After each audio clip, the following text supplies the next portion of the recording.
Coming up this week on Ride the Lightning, the Tesla Motors unofficial podcast, Motor Trend, gets us an approximate length, width, height, and weight for Model 3. Tesla chooses its primary tire brand for the Model 3, and more.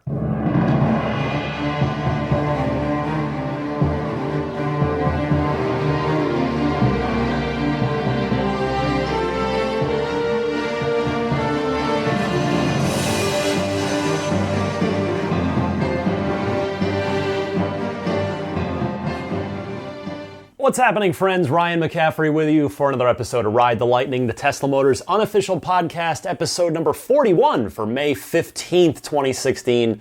I am so happy that it's Ride the Lightning time because that means it's been a week because I spent a good chunk of the last week knocked out by the stomach flu. That wasn't fun. It was about 3 days of just torture. And then a fourth recovery day. Missed a good bit of work this week, but my goodness, it is so much of a relief to be feeling better. So let's get right to it. First up in Tesla news this week, Hankook Tire has been chosen as the main supplier for the Model 3, at least according to a report in the Korea Times. So this is not confirmed. We don't have an official announcement by Tesla, but according to the Korea Times, that is indeed the case. Now, the question I have about this is that going to be for everything? Is that going to be for the standard size? Because that's my guess. My suspicion here is that the standard tire and wheel on the Model 3, which we don't know yet, we've only seen the 20-inch options, the Aero wheel on the matte finish car, and then the more turbine style that we've seen on the silver prototype, which has been the one that of course Tesla's been doing all the photography and other sort of media and promotions with thus far. But and those the 20s so far, at least on the prototypes, are of course, as we talked a lot about last week, Michelin Pilot Super Sports. The Hankooks are by all accounts a pretty good tire. I've had one set of them on my Infiniti, which are the 19-inch sort of low-profile tires. And they treated me just fine. And in fact, the thread about this on the Tesla Motors Club forum echoed a lot of those same sentiments, that they're a pretty good tire for the money. You know, they're not the top-end best thing, but they're far from the worst. I know the worst tire I've put on my... at least the worst tire that I've used, which, you know, I have only myself. I got what I paid for. I bought some Kumhos for my Infiniti at one point, and they were the cheapest tire, and they were not so great. They did not ride very well. They were not so great. So Hankook, apparently pretty good stuff for the money, and you've got to figure that, again, like we talked about last week, plenty of other manufacturers are going to get in on it for aftermarket. They'll make matching sizes for Model 3, regardless of whether they're going to be, you know, staggered or, I suspect, on the standard car, not. And again, you know, my best guess, what's been shown is the 20-inch.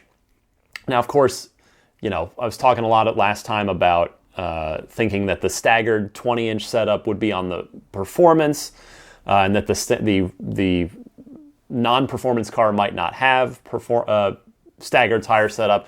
Of course, I don't think I mentioned then the prototype wasn't a performance. It's confirmed not to be a performance, but a prototype's a prototype. It doesn't really have a lot of rules to it. So anyway, best guess is if the high-end tire wheel size is 20-inch. I got to figure that we're probably looking at an 18-inch standard tire size for the standard default tire and wheel package on the Model 3. So and again, I would guess, I would be willing to lay down a small wager of money, a lunch bet, that those are probably not staggered. They'll probably be the same front and back.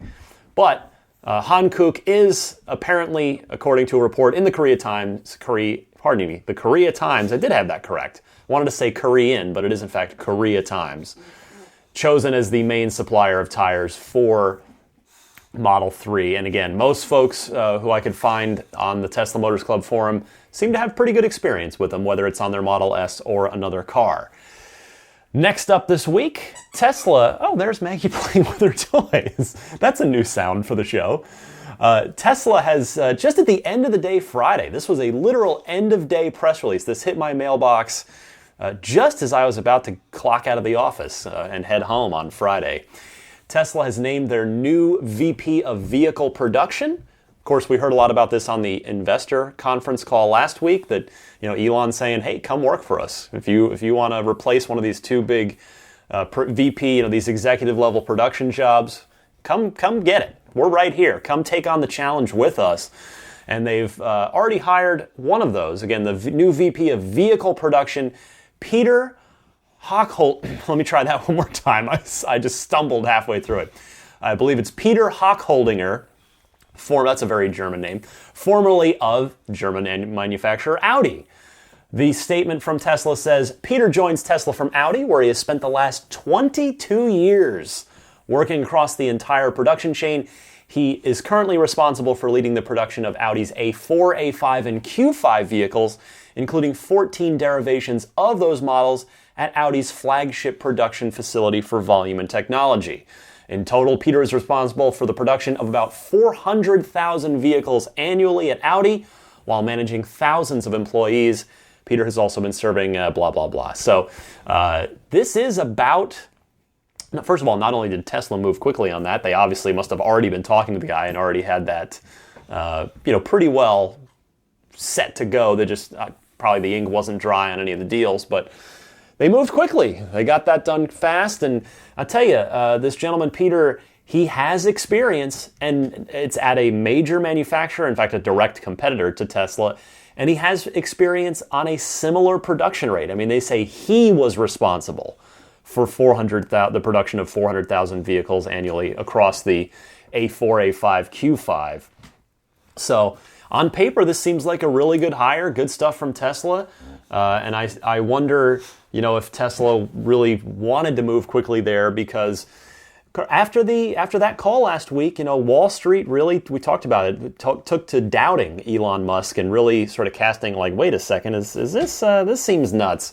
So perhaps this is a move to this. Moving quickly here serves as a bit of a stability inducing act for the public perception, the Wall Street perception of the company. Now, of course, last week's show was all about this crazy new plan to increase production and move the whole plan up 2 years as far as the production volume levels. Got a few calls about that. I want to take a couple real quick right now before we get to the next news item. First up is Jeremy from Columbus, Ohio, who has a theory about the ramp up in production. I'll let him take it away. Jeremy, you're on the air.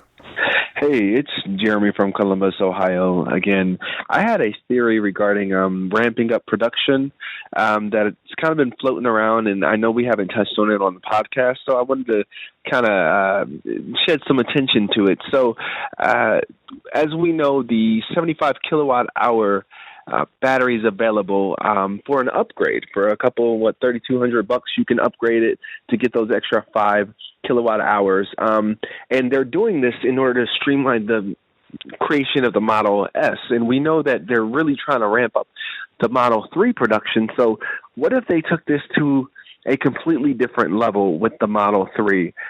For example, any features that could be software inhibited, they added as standard features that came with the Model 3 that you were able to unlock later on. This would streamline and make creation of the Model 3 much quicker, because then the majority of the cars would already have the exact same components. For example, the air suspension, or the size of the battery, or any other things you can think of, the heat, the cold weather package, the premium package with the lights, all of those could be already in the car, and you just have to pay the extra amount if you want them activated. I do think this would be a really good way for them to make it quick. The question is, would the hardware be too expensive for them to be able to put these types of things in the car? And potentially not have it being paid for. But I do think it also brings them a lot more money, because you'll have people who 3-4 years down the line decide, okay, I want to buy that extra piece of my battery. Okay, now I want the cold winter package because we moved down south, or we moved up north, or whatever it may be. So they're adding more money to Tesla that they otherwise wouldn't have gotten. Just one theory I had. Once again, thanks so much for the podcast. I really appreciate it. Talk to you later. Bye. Interesting thoughts here, Jeremy. Thank you for the call. Now, I'm no economist, but I would have to think that maybe what you're proposing is a tad extreme, because I would have to think that the economies of scale of putting all of the stuff as much as possible into the car wouldn't outweigh the actual costs of that hardware, which you did mention. Plus, I mean, some of it just is hardware, and you can't sort of artificially throttle it or limit it in some way unless you do a software upgrade package. I'm talking about stuff like the upgraded sound system, the high fidelity sound system, the air suspension, you can't fake that, etc. I mean, the big one would be the battery, of course, but I would think it would just be a huge waste of money and lithium and resources to put a 75 kilowatt hour battery in every single car and software limit the base model to 55 kilowatt hours or whatever it's going to be. But again, your thinking, I think, in general is sound, and I think Tesla will do this anywhere they can with stuff like the stuff they do it with now, autopilot, ludicrous mode, etc. So interesting thinking, and of course, we'll see what, the other thing being the HUD. That's the big speculation. We've talked a lot about that over the last 5 shows. Will there be a HUD to offset the lack of any sort of instrument cluster in front of the car? Maggie's usually sleeping during the show, but she's just down there she's playing around. I don't know if you can hear her just kind of doing a little, just on her back, just going, ah. It's fun to watch. Anyway, back to the show. The HUD has been a source of speculation. Could that be a thing that's built into every car, but maybe it's somehow part of a package, an upgrade package, and it's there, but it's only unlocked via software? We shall see. And again, one more call on this topic before moving on with the next bit of news. Travis from Virginia. He, of course, heard the same conference call that we talked all about last week, and the crazy new growth plan for Tesla. He calls in, and with a very level head, has a lot of potential concerns. He is worried. I want to let him state his concerns, and then let's talk through them. Travis, go ahead. Hi, Ryan. My name is Travis, calling from Virginia. Thanks so much for a great podcast. I listen every week. I'm a big Elon Musk fan. I follow Tesla and SpaceX news fastidiously. I've got my deposit down for the Model 3. And so I really want to be a Tesla true believer, but recently I've been feeling very nervous about some things I'm reading about the company. So I'm really not trying to be a naysayer or so FUD, so I'll stick to facts. That said, first, massive expansion is a dangerous time when lots of big companies have gone under, latest example being Sun Edison. The cost of lithium has doubled recently. Tesla has a price deal with Pure Energy Minerals mine there in Nevada, but nobody actually knows how much lithium is in that mine, so Fortune calls it a gamble. Tesla itself just listed, there's an article on electric, a lot of things that all have to go right in order to meet its target, such as complete the engineering in time, hire a bunch of manufacturing executives, get all the parts in from the suppliers without delay, design and build the whole production manufacturing line without going over the projected budget. Meanwhile, they're losing money, $283 million they lost in the first quarter of 2016. They've been losing money straight for 3 years. They need more money. They're already heavily leveraged. I think it was Ars Technica had an article, Tesla's self-induced jet wash, that talked more about this. The stock has sunk. It's now lower than it was before the unveil. And they're spread thin. They're trying to do everything. They're developing the Model 3, also developing this mass production system. They're trying to build their enormous gigafactory, expand the supercharger network, do the Powerwall, fill existing orders for Model X and S, while developing the next-gen autopilot and continuing to provide service to the S's and the X's, which have had some bugs. And they're doing all of this while they're having alarming turnover of company executives. So in short, in order to pull off this ambitious expansion, everything has to go just right. There's almost no room for error. And if it doesn't go right, everything could go downhill very fast.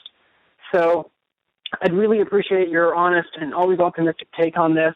Like I said, I want to believe, but I don't want to be swept up in the emotion of it all and not be realistic about this. So I really appreciate your perspective, and thanks again for a great show. Travis, thank you for the call. That is an excellent call. Let's discuss these one by one, because that's the reality is nothing is certain here. Everything that Tesla is proposing is ambitious, is putting it kindly. So let's talk first about the growth rate. I think we talked a lot about that last week, but yeah, I mean, even I said on the show last week, even if they got half of their low-end estimate on that, which would, if they got 50,000 cars out in the fourth quarter of 50,000 Model 3s, 50,000 3s out in the fourth quarter of 2017, I think that would be amazing, let alone 100 to 200,000. So yes, that is a fair concern. The lithium price increase, I'm not familiar with that myself. I haven't read anything about it, but again, the whole point of the Gigafactory is that Tesla is vertically integrating this process. They will mine it themselves, they will get it into the Gigafactory, and they will convert it into lithium-ion battery cells themselves. So that is as much cost control as can possibly be introduced into the process. So you mentioned everything has to go right. Absolutely. And somehow with Model S, which if everything hadn't gone right with Model S, I'm not sure that there's a show right now. I'm not sure there is a Tesla. Because if you remember back, if you've been following Tesla for any length of time, you can remember back to when the Model S was coming. I don't think anybody outside of Tesla expected that car to be as transformational, as game-changing of a vehicle as it has been. I think even the best hopes and dreams for that was that it was going to be a really good electric car that would start to get the ball rolling on electric cars being a viable thing in modern society. But anything that would have gone wrong, anything major that would have gone wrong in the process as Model S was coming out, because you remember, Tesla had practically no income. The Roadster contract with Lotus had ended. So there were Tesla was selling no cars. The only finances that they had on the books were from the Daimler, and I think that the time the Toyota as well, from the RAV4, the battery and PEM licensing deals, the battery technology licensing deals. That was it. There was a period of time where they weren't making cars, and if S didn't get out, or if something went horribly wrong, they were probably done. They would have been in serious jeopardy, that's for sure. Think about this. If you remember back to the Model S fires, which obviously were very blown out of proportion at the time, the media took those and absolutely went wild. The Tesla's competitors and all the FUD folks took those and went wild. We're talking about what was 3 or 4 battery fires out of however many tens of thousands of cars. Even Elon even came out and said you're like 100 times less likely to be involved in a fire in a Tesla than you are in a gasoline-powered car. But of course, the stock price took a massive hit. Elon went ahead and took what was, I think at the time, a great step, and in hindsight has proven to be absolutely the perfect step. He put the multi-layer titanium battery shields over every car, new and old, retrofitting all the old cars for free. And guess what? You don't hear about a fire problem anymore because, there never was one, but now you don't hear about it. They don't happen. The batteries are protected. The battery packs are absurdly well. They're not even. It's not a fake Band-Aid. It is a legit battery shield, and that's why you haven't seen any problems. Remember that cool video that Tesla put out showing off the battery shield, where they literally ran over a tow hook, and then a cinder block, and I think there was some, and then I think I forget, they hit a curb or something. Like and everything just disintegrated at the strength of this shield. It was crazy. But anyway, I mean, the other side of the coin is Model X. A lot of things have gone wrong with Model X. Not in a devastating way, but in a, production has been incredibly slow. There have been so many delays on the car, even just since it was quote unquote released back at the launch event for X back on September 29th. So if what had happened with X happened with S, it might be a real different story. And Tesla has said publicly, repeatedly, that they have taken the lessons from that and applied them so that they hopefully don't happen with Model 3. So as far as everything having to go right, to your point there, I know I took you on a really, really long walk to get back to that, and I'm sorry, but there are no guarantees. We don't know how it's going to go until they build the car, but they've factored in all of those lessons. They seem keen to not repeat the same mistakes. So there's that. Your next point about them losing money for 3 years straight. That's been by design. However, do note that they do intend to become profitable this year, according to Elon. Now, will this acceleration in production intent slow that down or delay that? Maybe. But Elon did say on the call that they intend to raise more capital, whether it's from a stock offering or what have you. So they seem to have a plan for that. And then you mentioned the stock price. The stock price, it does matter. I don't think Elon really cares. Elon's a guy who at one point, a couple years ago said, I actually think our stock is a little overvalued right now. And then, of course, what happened? The stock went down. But, the stock price, I'm not a Wall Street guy. I don't know really much at all about stocks, other than I observe Tesla's stock. But I don't think Elon worries about it. I don't think the company worries about it. I don't think it really matters all that much.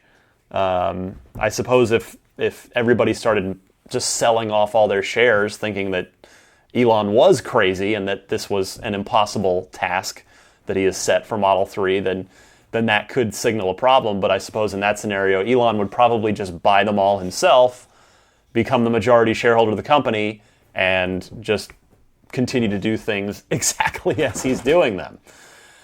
You mentioned spreading themselves thin with Powerwall and S and X and servicing the existing cars. Well, I think that just ties into the whole growth thing you mentioned. They have a plan for opening more service centers and more superchargers. Model S production seems to be more or less down to a science at this point. Model X is still not quite there, but of course we talked on the conference call last week about the X having its first flawless production run, and so that was a really good sign for the X. And so hopefully the end of the road is coming soon for the challenges with building Model X. So and then you mentioned also, the word you used was an alarming turnover of company executives. I guess I would respectfully disagree. These couple of production guys just left. They turned over, was it Ricardo Reyes, the communications guy? Communications is an area where the company needed fixing. I'm not saying that's why Ricardo Reyes is not with Tesla anymore. That's maybe an unfair reach, but whoever's filling that role, their job is going to be to hopefully fix the communication issue between Tesla and their customers. So I think you've put a great call here, Travis. I think you rationally point out a number of valid concerns about the company.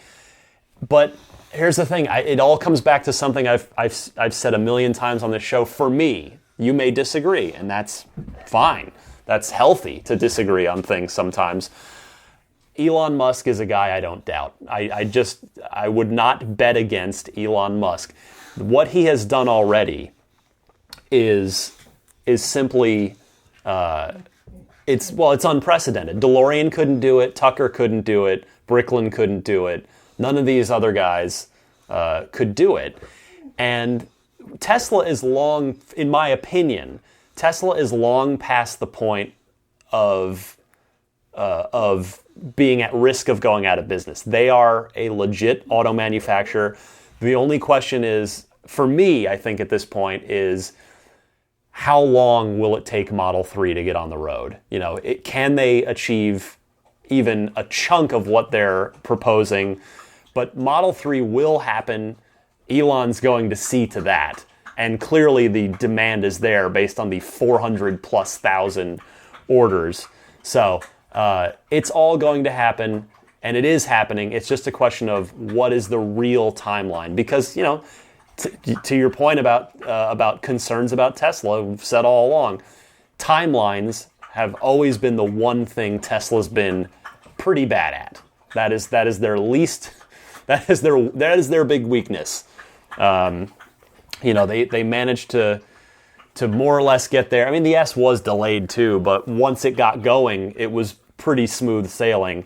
The X, obviously, a different story. The Roadster took a while to finally get out the door, and then you remember the very first the very first Roadsters had had transmissions, and they had to get rid of them because they were very problematic. They had to come up with a quick solution there, and they did. So, they've learned from all these things, and I really think it's not a question of if, it's just when. So, excellent call, Travis. Thank you for that. And now, we've got more calls later in the show, by the way, after the break in the Ride the Lightning hotline segment. But first, I wanted to talk through one more big news story this week. And that is a little bit more coming out of the big Motor Trend visit that they made to the Gigafactory.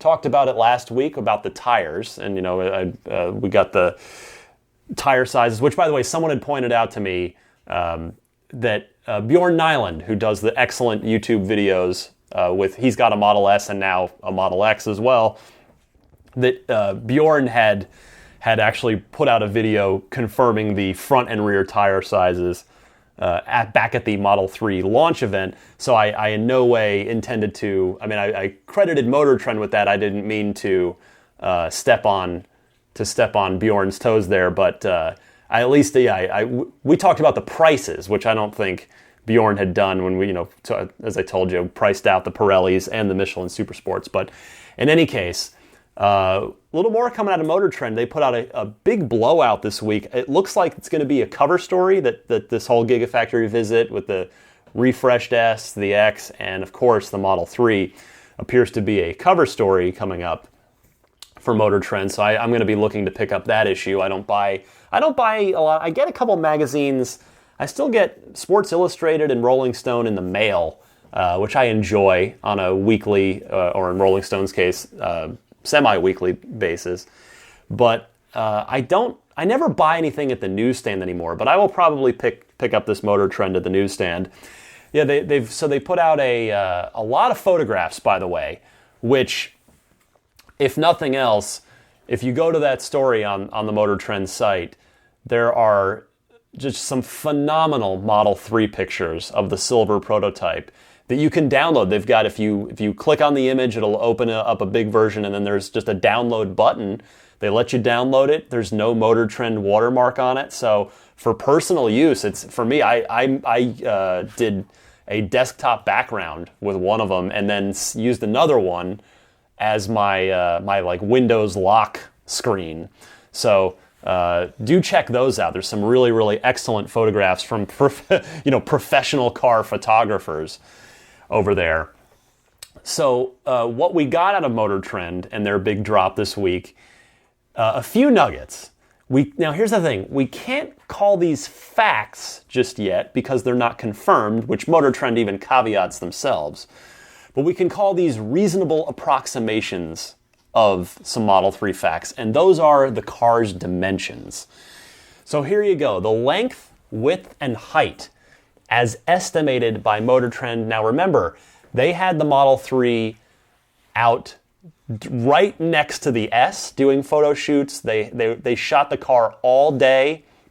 So they've spent more time with the car than anyone else outside of Tesla. So I think, and they also do this for a living. So I think it's reasonable to take these as pretty good approximations of this. So the length of the car, 184 inches. Comparatively speaking, the Model S, 196 inches, so that is 1 foot shorter than Model S. The width of the car, this is a big one for me personally because in my home, I do have a garage, but it is a single car width garage opening that fortunately opens into a much larger space once you get through that. But it's a single car width opening that the Model S cannot pass through unless its mirrors are folded in. The X I haven't had the great pleasure of trying yet because I've not really driven the car other than that one brief little weird encounter that I told you about back in December.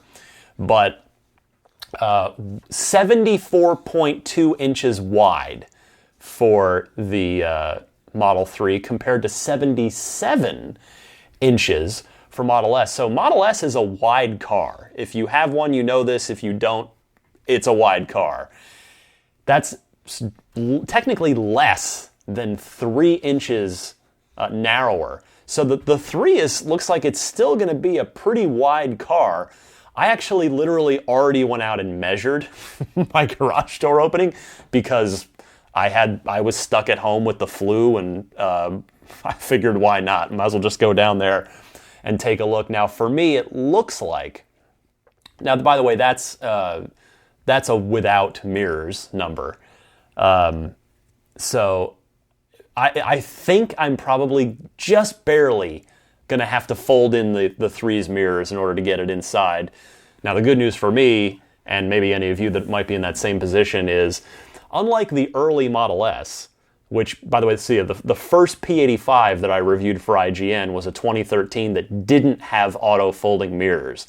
So I had to pull up to my garage, roll down both windows, and manually fold in both mirrors, and then drive the car into my garage. Fortunately, when I had the P85D review car last year, you had the touch of the button to just power fold them in. So we should expect the same. At least Model 3 should have power auto folding mirrors. So it's going to be wide. It's going to be about a foot shorter than the S. And then as for the height, listen to this.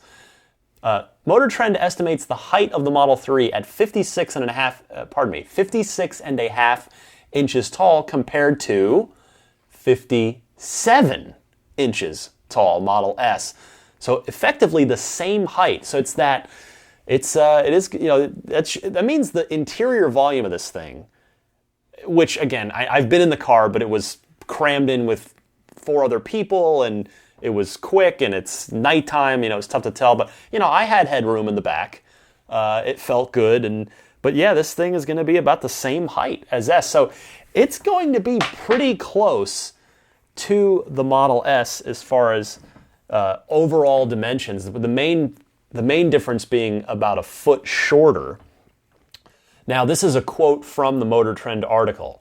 Although exact dimensions aren't available, our estimates suggest it'll be a 90% scale Model S, 6% shorter, 4% narrower, but about a similar height. Listen to this part. However, as the battery's footprint is constrained by the wheelbase, it's maybe 97% of the Model S's wheelbase, the volume of the battery case might only be 6% smaller, suggesting room for as much as an 80 kilowatt hour battery pack at Tesla's current energy density, or potentially they're estimating that would be a 260 mile range.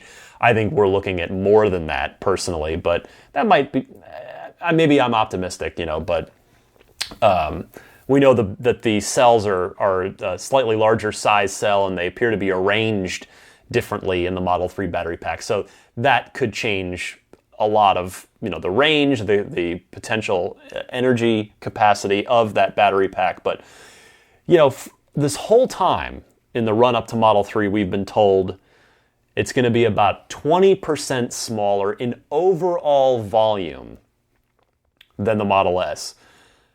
And Motor Trend is saying, actually, it looks like, about a 90% scale car. Maybe it won't quite be 20% smaller. Personally, I don't have a problem with that because I know, but some of you might, people, a lot of Model S owners, I've read on the forums, they intend to get Model 3s and trade in their cars because they actually don't like how big of a car the S is. I like that size, even though I live in a major city, so theoretically I should not want a larger car. I actually kind of do. I like the idea that Model 3 is going to be a pretty good size, pretty close to Model S, because it'll just mean it's a bigger, roomier car that can hold more stuff. I mean, I'm going to be coming from my G35 Coupe, which has just embarrassingly small cargo capacity. The trunk is just, it's laughable.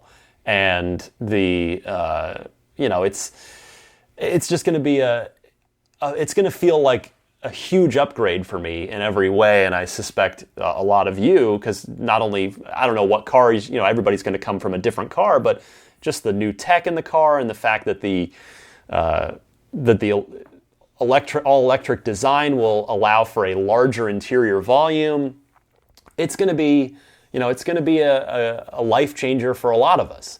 So it was really interesting to read that that Motor Trend piece this week.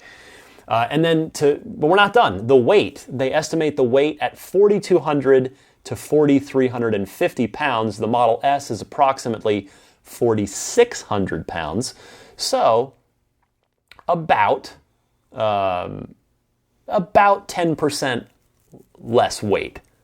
If that, if possibly even less. So it's going to weigh a pretty good chunk too. So bear that in mind that doesn't really affect much. But here's the interesting part that there's been a lot of speculation on, but we've never been able to get anything definitive. This is the part where I was talking about we can't call these facts just yet.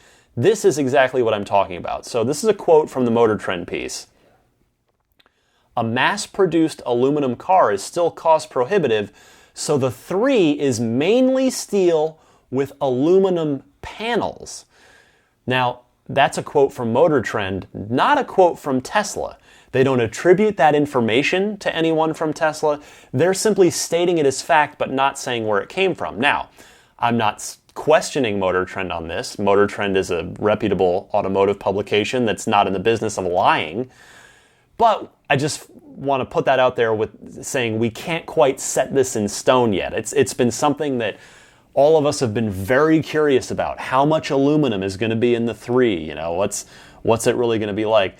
But the fact is, Motor Trend has had, again, a full day of up-close time with this car. I'm sure they peeked under it. Not that you can necessarily see a lot because it's just battery pack under there, really. But did they talk to Tesla about this? I don't know. I'm curious exactly where they got this from. But if we take it as gospel for now, it would be very interesting. It would be a steel-constructed car, but with aluminum body panels, which my only concern there is, aluminum body panels are great. In fact, my 10-year-old G35 has an aluminum hood. It was like a weight savings thing that they tout as a cool feature. But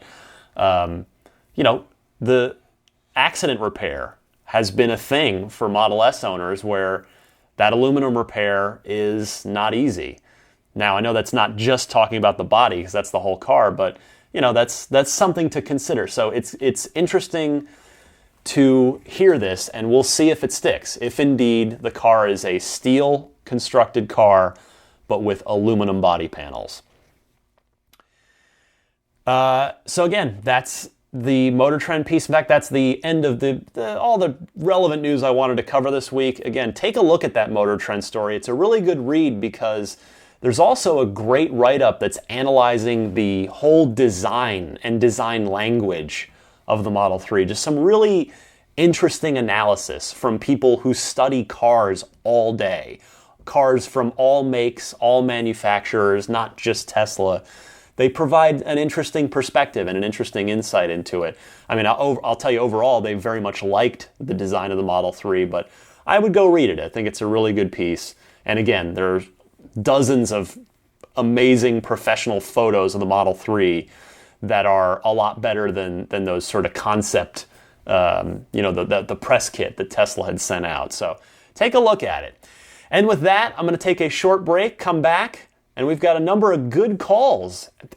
As usual, every week we have good calls. I'm so grateful to all of you folks for continuing to call in with great stuff. Be right back with that after this.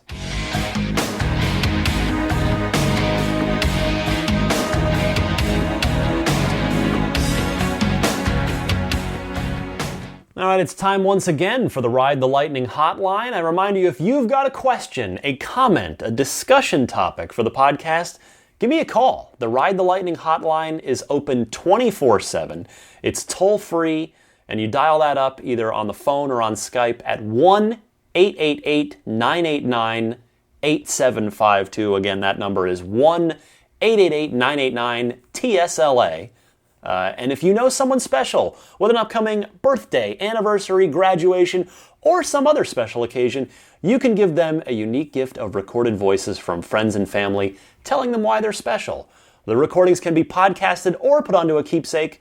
Please visit lifeonrecord.com to learn more. First out of the gate in the hotline segment here is Remy from the Netherlands, who is curious about, he's questioning that secret battery upgrade in the brand new 70s, Model S 70s. I'll let him explain. Go ahead. Hey Ryan, this is Remy, your friend from the Netherlands. I am a happy Model 3 reservation holder, and I got to our local shop at about 45 minutes prior to shop opening, and I was fourth in line. So I am fortunate enough to be one of the first reservation holders in the Netherlands. What I wanted to talk to you about is the Model S 70D, which is upgradable to 75D via software upgrade.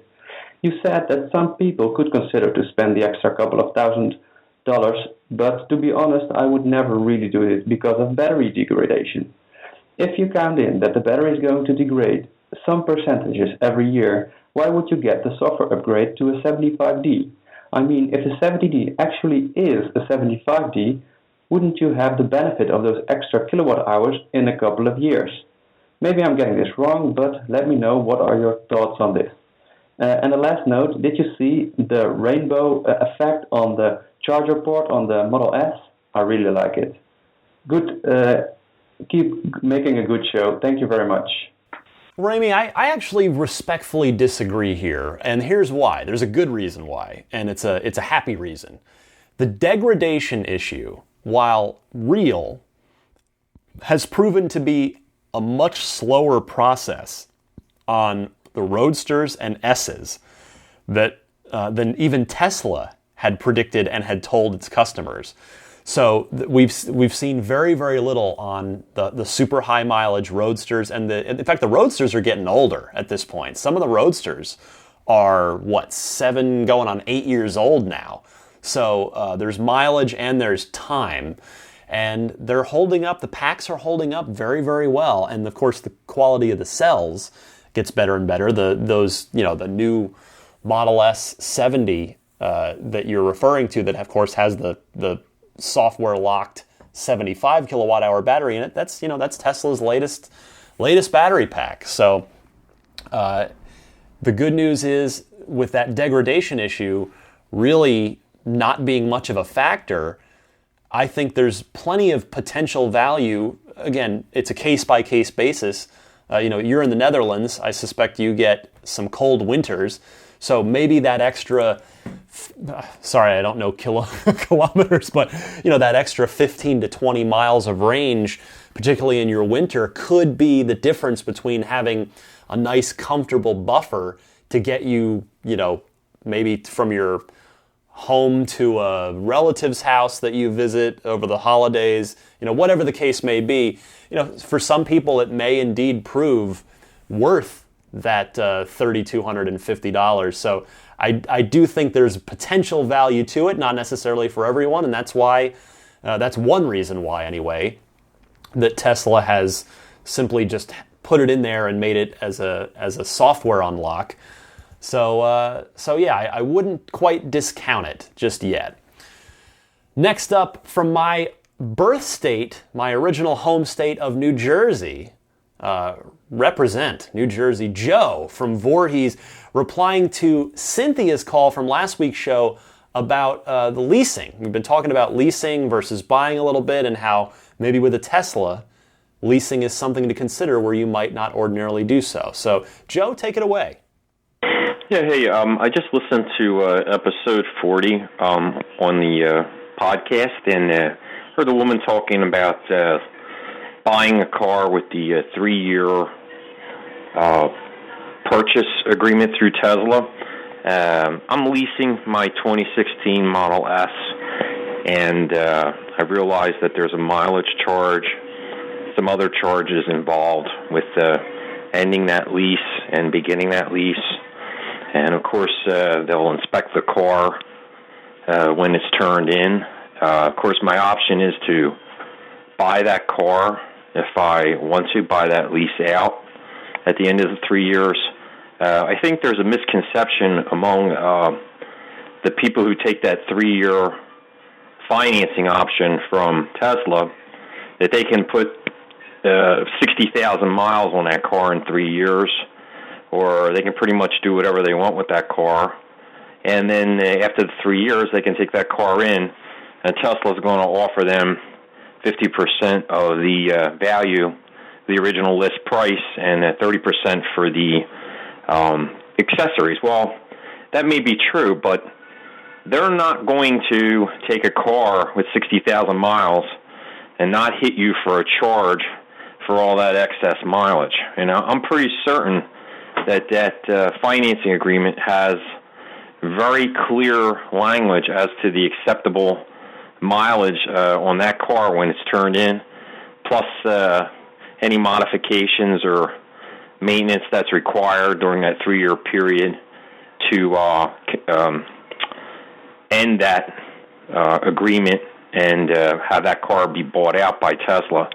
So I just want to make that comment that, hey, just because you're going with that financing through Tesla doesn't mean that you're getting out of the agreement's pretty much the same with the lease, and there will be charges for excess mileage on that car, excess wear and tear, and other items, just like a leased car. So basically, if you want to avoid all that, the only way to really do that is to buy the car outright and keep it. That's my point. So I'm leasing, very happy so far. My lease payment is astronomical. I put a considerable amount more money down than the minimum, and it's still pretty high. But to tell you the truth, it's manageable, and I'm enjoying the car. And I may or may not undo that lease at the end of 3 years. I may keep it. I'm uncertain at this point. We'll see in 33 months. All right, that's my point. Thanks. My name's Joe. I'm from Voorhees, New Jersey. Thanks. Bye. So I don't want to go too far down this whole road because I'm not a financial expert or a leasing expert, and everybody's got their way to go. But the point of that call and that conversation last week was simply that a Tesla may be worth considering a leasing option with, where you might not have otherwise considered it due to the rapid pace at which Tesla's tech is advancing. But the lesson that you're driving at, Joe, is one worth reminding everyone. Always read anything very carefully before you sign it. whether it's a lease agreement, a purchasing agreement, especially anything where the dollar value is up, in a car territory. So, there are pluses and minuses, and the 3-year guarantee thing, check to see what strings may be attached to it. It seems to be working for Cynthia, but as you know, it might not work for you and it might not work for others. So, great call there. I love it when callers call in to add other good points to what other callers have said. On that note, Tom from Salt Lake City has a question on leasing stuff too that I think can add to this discussion as well. Tom, you're on the air. Ryan, this is Tom from Salt Lake City, Utah. I'm a new listener, really have enjoyed the podcast so far. Also new to the EV market and Tesla. I've listened to your last couple podcasts and had a question about the lease versus buy discussion that has gone on. One point that I haven't heard brought up in the discussion is how the EV tax credits factor into that decision. My understanding from what I've read so far is that the tax credit goes to the lease company who handles the lease as opposed to the purchaser of the car or the lessee. And so if you lease the car, you effectively don't get the benefit of the tax credits. I was wondering if you knew anything more about that or could confirm that, because I think that would definitely weigh into my decision whether to lease or buy the car. Thanks again for the podcast and all you do and bring to the market. Thank you. Great point here, Tom. So I had to dig through this, and it turns out you in fact do not get the tax credit on a lease, but sometimes the leasing company may consider that in creating the lease payment since they get the money. So, in other words, they might help you out a little bit on lowering your payments. But I did double check this at Tesla's site itself.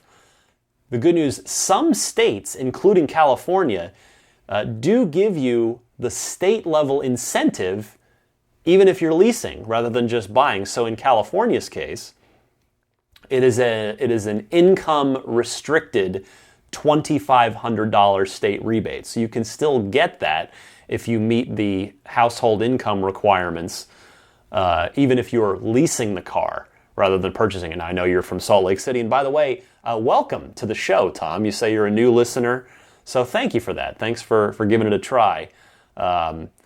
Utah was not on Tesla's list of states where that happened to apply, but nevertheless, always check into it, whichever state you happen to be living in.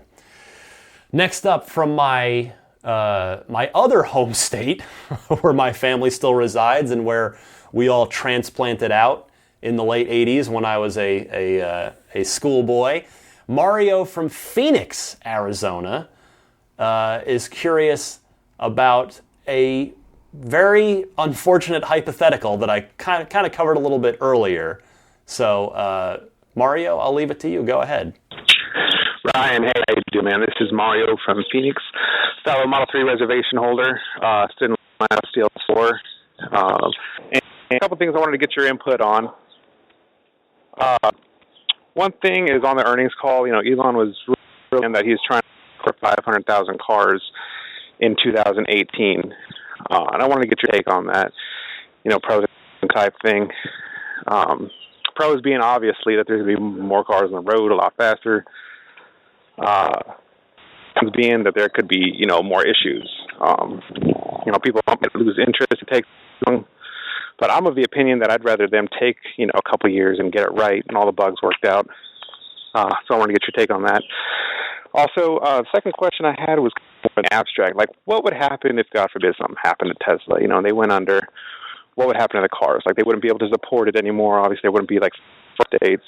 I know it needs cellular connection. I mean, would that just go away? Wanted to see about that. So, anyway, love the show, man. Keep it up. Thanks. Well, I feel like I pretty well covered the growth plan situation, both last week and even, in fact, earlier this week on the show. But it's interesting to discuss your other point, your hypothetical about what would happen if Tesla went under.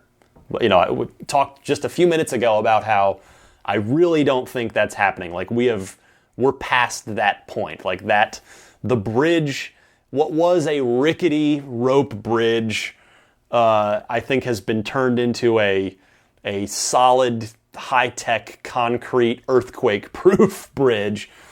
But I wonder if, you know, the Teslas would...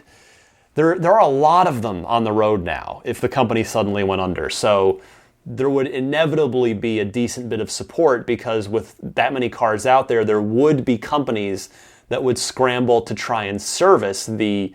You know, there are a total of, well, more now, over 100,000 cars worldwide. It's like 60-something thousand, 60-plus thousand in the U.S., so that's not insignificant. To put that in perspective, DeLorean, there were about 9,000 DeLoreans made, and today, with the best estimate of 6,000 DeLoreans remaining, there are, with the overwhelming majority of those in the United States, there are 4 official, quote-unquote, official DeLorean service centers with, you know, full parts and service availability they're regional based, plus another one in New York that's not tied to that DeLorean company, but is nevertheless a very, very reputable shop. So really kind of like 5. But yeah, anyway, so I bring that up because it'd be the same thing except on a bigger scale, I think, with Tesla. Of course, the car's loaded with proprietary technology. You'd have to, but I think people would find a way to service the batteries, probably maybe find a way to get cells from Panasonic as needed. The Tesla community, what I have learned in being some small part of it, or at least observer of it, for the last 7 years now, is they're a very smart, very resourceful bunch. They're not just like, you know, muscle car guys, like guys who like 60s muscle cars. Those are cars that you can work on yourself in your own garage, and they're sort of simple enough that you can. And that community takes pride in doing that. That's what they love about, it's one thing they love about having those cars, is doing it all yourself. A Tesla, you couldn't. But with the Teslas have attracted such a tech-savvy crowd. I'm very confident that the community would really support each other in keeping the cars on the road and serviced and in good shape. And I think it would survive for many years. I really, truly do. People would find a way, and the community would find a way. All right, what do we got here? 1, 2, let's do 3 more calls. Next up is a fellow Ryan. Always good to hear from a fellow Ryan. Ryan in Cleveland, who has a question about the RoboSnake. Remember the RoboSnake from way back in the first couple episodes of the show? Ryan, take it away. Hey, Ryan. This is also another Ryan in Cleveland, Ohio. Just call in real quick because I can't get enough Model 3 information, and I found your podcast just the other week, and I started from the beginning, and I got to episode 2, and you mentioned really quickly the RoboSnake. So I thought I had some more info I'd just offer up for conversation. You were talking about how it would be useful for tight garages, but I think what's really exciting with that is in conjunction with Summon and its ability to auto-drive itself without a pilot across the country. And Elon mentioned that really quickly, that, you know, within a few years we should be able to summon our car from across the country, and it could come pick us up. So that combined with RoboSnakes at superchargers would allow, you know, you to actually summon your car from very far away, and it could plug itself in, charge up, and come to you, which I thought was much more exciting than it plugging itself in at my house. But just thought I'd share that because I thought it was pretty sweet. Thanks.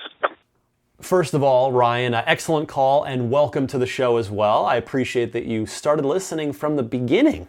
That is again, that warms my heart to hear, especially because the shows they're kind of time sensitive. They cover the week's topics. So the fact that you would take any enjoyment out of going back and listening to the old ones, thank you. I really appreciate that. And you make a great point, because back then, that was episode 2 or 3, whatever it was, when I was talking about the charger, the Robo Snake, the Robo Charger Snake. By the way, if you guys don't remember what I'm talking about, just Google it and you'll find it. Tesla has a prototype of which they released a video of it, of a Tesla charging cable that automatically sensed a Tesla next to it and actually snaked its way up and plugged itself in to the car all on its own, and it looks like a super creepy metallic snake. So you've got to see that if you haven't seen it already. But yeah, back then when that prototype of that Robo Snake was unveiled, we didn't know about Summon yet. So I would piggyback your thoughts by saying, on a slightly more practical and feasible level, in case that whole cross-country Summon thing that Elon mentioned happens to take a while, the RoboSnake charger could be used so that if you wanted to, you wouldn't even have to get out of your Tesla at the supercharger. And I know, of course, a lot of you that are owners like to use that supercharger time to stretch your legs, grab a bite to eat, etc. But if the weather's horrible, either it's cold, it's snowing, it's raining, you might just want to hang out in the car, and the RoboSnake could just plug itself in, get your car charged up, unplug itself, and you'd be on your way without ever leaving the cozy confines of your Tesla cabin. So that is an interesting thought to bring back, Ryan. I appreciate that call in light of all the Summon stuff that's gone on over the last number of months. All right, on a good roll here. Let's go to Dan in Pittsburgh, who was in San Diego and rented himself a Model S and has a supercharger question regarding that. So Dan, go ahead. Hey Ryan, this is Dan from Pittsburgh. I am a Tesla fan and a Model 3 reservation holder.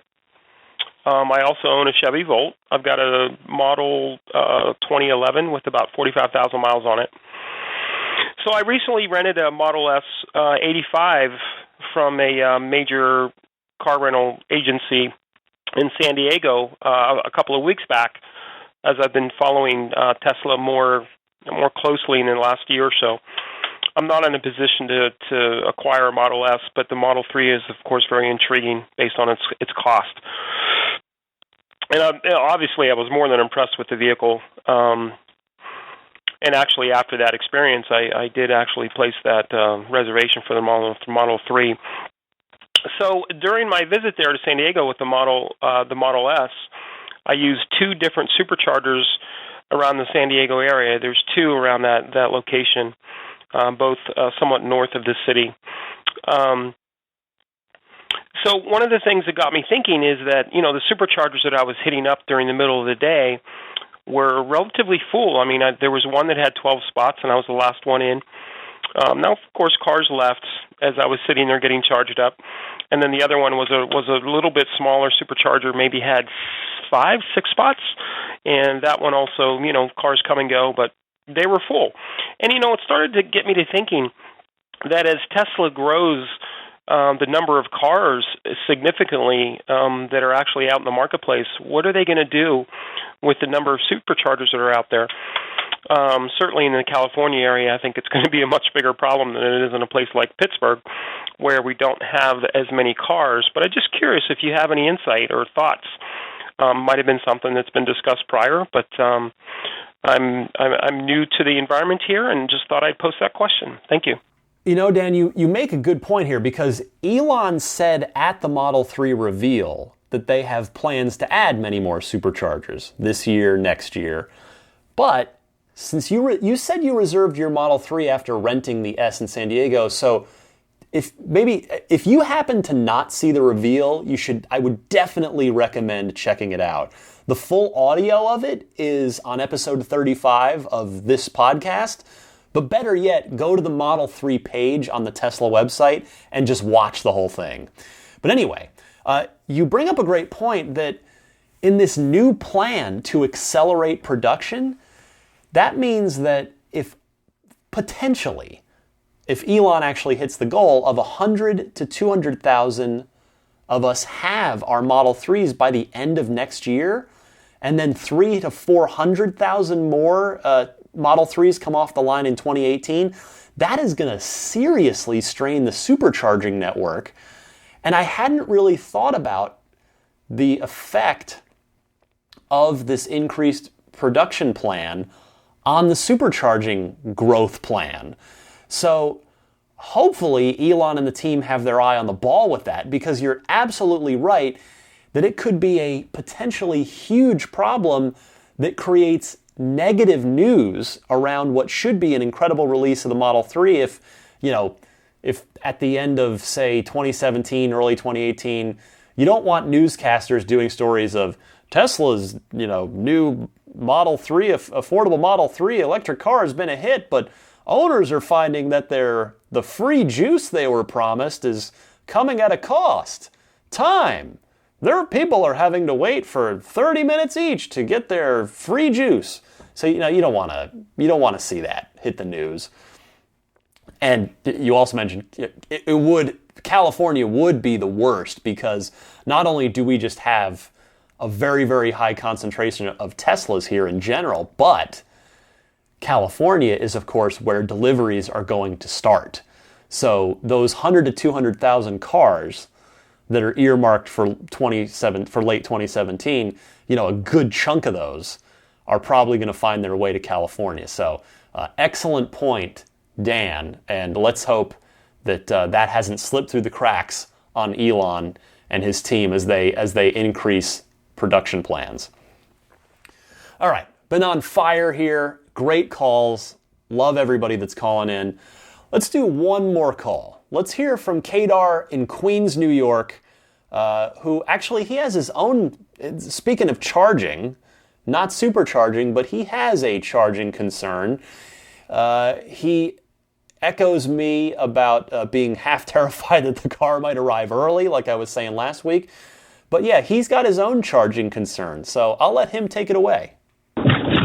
Hi, Ryan. This is Kedar from Queens again.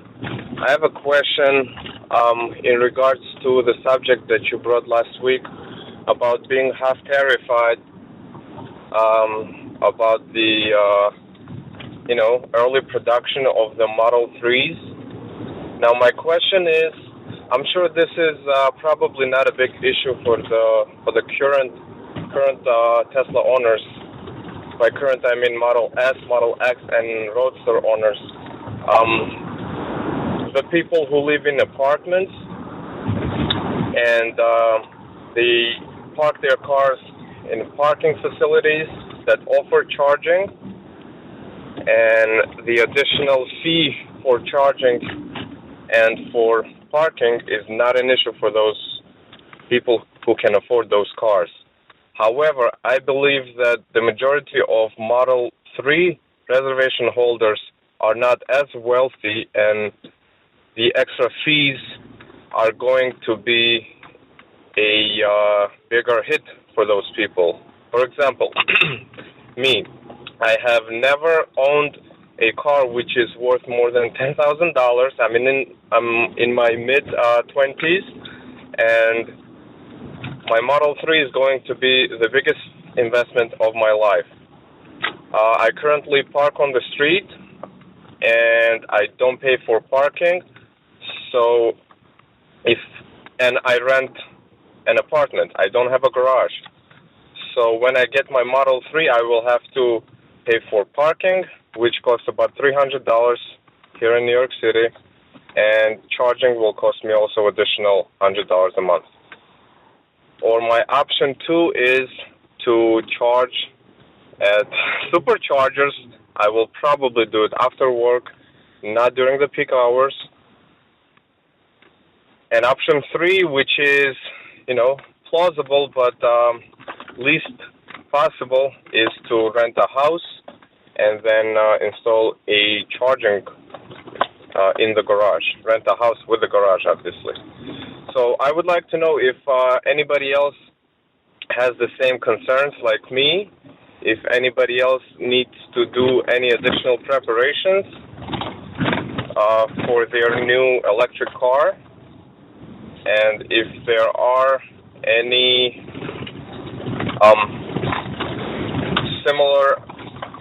any other people with a similar questions. Thank you. I love the show, and keep up the good work. Excellent call here, and you're right. It is worth thinking about this if you don't have a garage. Because let's be honest, an electric car is, currently speaking, an especially difficult proposition if you don't have a garage to park it in. The only way that's going to go away is to have chargers everywhere. Public, libraries, parking garages, potentially even gas stations at some point. Wherever they can be, they're going to need to be if the EV movement is going to really get off the ground. The good news is it's starting to happen now. Superchargers are spreading out. Destination chargers are accelerating there as far as the rollout of those. Now, if I were you, Kedar, I would start calling around, or better yet, going in person to see for yourself, to garage structures around your apartment in Queens. I would go see how nice the garage is. See if you have to get on a waiting list just to get a spot. See if you have to sign an annual contract for a space, or if you can go month to month. Does the parking garage have charging available? Obviously, that's going to be one of your first questions. If they don't, when will they? Maybe you make a spreadsheet and you sort of canvass your immediate neighborhood, your immediate area of where you're willing to have your car live.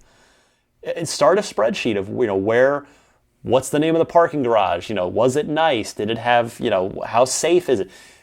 Come up with some criteria that you can sort of rate all these potential parking spots in for yourself, and, do some reconnaissance work so that you're ready when your Model 3 is ready. Now, it's a lot to consider. But here's the thing, getting all that intel now could help you adjust course. And by that, I mean adjust course now on your plans. If you don't get the answers, what if your neighborhood turns out to be kind of a bust? Like maybe all the garages are full, maybe all the garages don't have, charging, whatever the case may be. If you start that recon work now, you can decide soon you'll know soon if you're going to need to take drastic action, as you said, such as maybe having to rent a house somewhere that does have a garage that you can put in a charging system.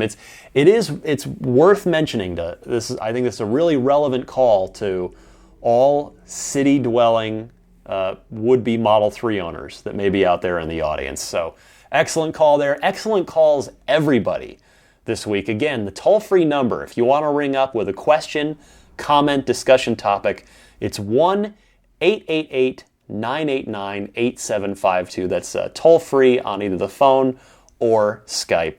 So, of course, we'll do more calls next week. I love it. Let me take a quick breather here, and I'll come back and wrap up right after this.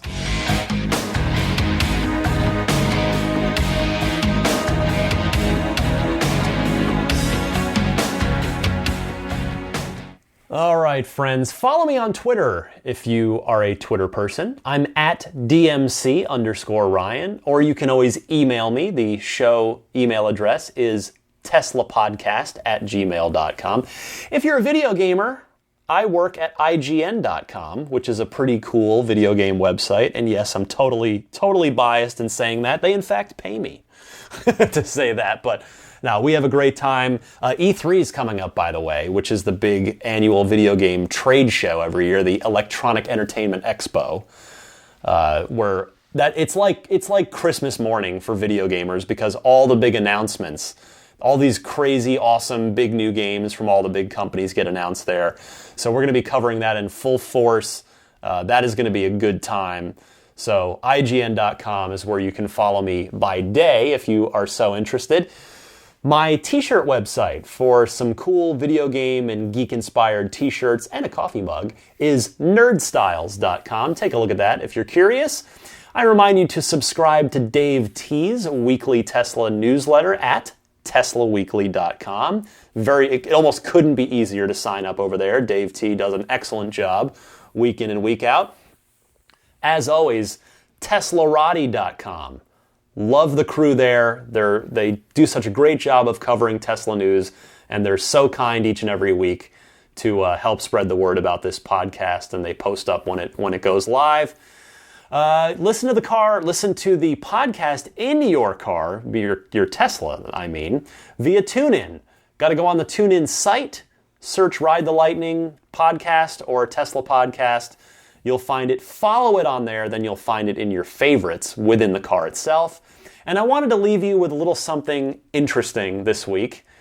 You might not like it. You know, I had some feedback very early in the show when I was first using the actual song Ride the Lightning by Metallica as the theme song of the show. Turns out not everybody likes heavy metal. So I'm about to play a heavy metal song for you, but it was sent in by Kip from Seattle. I'm going to let him set it up, and then I'm just going to play it. It's only 1 minute and 14 seconds long. All I'll say about this before I go is the song is called Elon, and I highly recommend searching this on YouTube and watching the video, even if you do so on mute, because it's it's like a cartoon music video of basically young Elon Musk doing a bunch of stuff that's talked about in the song. So this is again, Kip's going to explain it, but right after Kip explains it, sets it up, it is a heavy metal, a speed metal song about Elon Musk. So enjoy it or don't. It's kind of just cool, regardless of whether or not you actually like it. But I'll see you guys next week. Here's Kip from Seattle and the band Raptor Command to take us out. Hi, Ryan. This is Kip from Seattle. I thought you might appreciate a musical group that I just heard about called Raptor Command. It's like the bird raptor. You can find it on Spotify, and they're a tribute band heavy metal tribute band to Elon Musk. Have fun.